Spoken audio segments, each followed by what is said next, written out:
Policemen were quick to implement the president's verbal order to ban the use of vapes and e-cigarettes in public.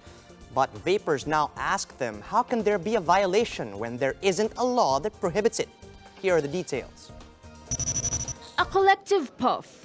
That's how the Vapers Alliance of the Philippines showed their dismay over President Duterte's recent order banning the use and importation of vape products. Para po sa mahal naming presidente, sana po bigyan niyo po kami ng pagkakataon na sana po wag naman po ban. Kasi po malaki po, halos 1 milyon po kami na nasa vaping community na, napakadami po namin.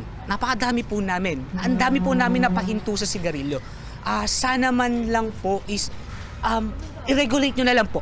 Ma-regulate lang po to, sa batas, magkaroon po tayo ng batas para po sa vaping. The Vape PH also warns the president that a ban on vaping products will just increase consumption of tobacco. The group says this will only benefit cigarette manufacturers who will end up with a bigger market. The president's ban on vape products followed the confirmation of health officials that a 16-year-old girl in Visayas suffered the first ever vape-related injury in the Philippines. It's being used by the youth of this country with gusto, not realizing the dangers, and we can understand their youthful negligence. But the Vapers Alliance says the health department has no way of knowing if the injury was indeed due to vaping. Nagulat kami kung bakit biglang lumabas yung ganon. Meron sinabi nila nagkasakit daw. Pero wala silang evidence na yun talaga yung sanhinong pagkakasakit nung tao na yun, na dahil yun sa electronic cigarette. Even so, members of the group clarifies they have nothing against any order prohibiting the use of vapes in public places. We support it. What we don't support is that if it extends into more than banning vaping in public places, because that would cost us a lot of businesses, a lot of people, a lot of small businesses that are really just trying to make a living.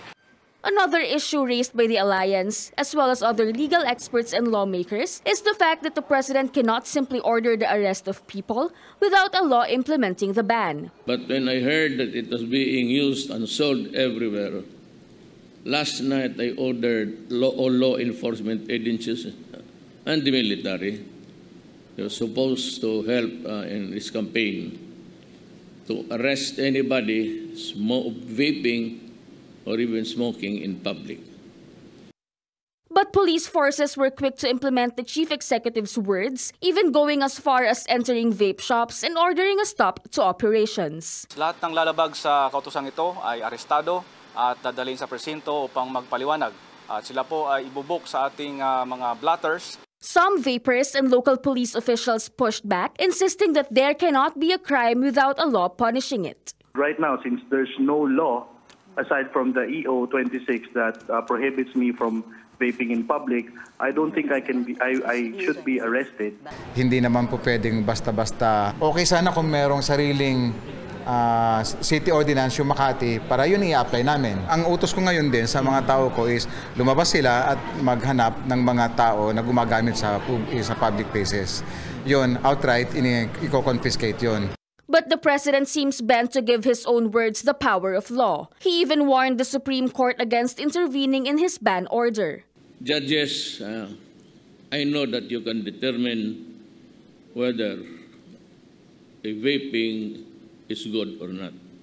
But unfortunately, also your indolence does not inspire confidence.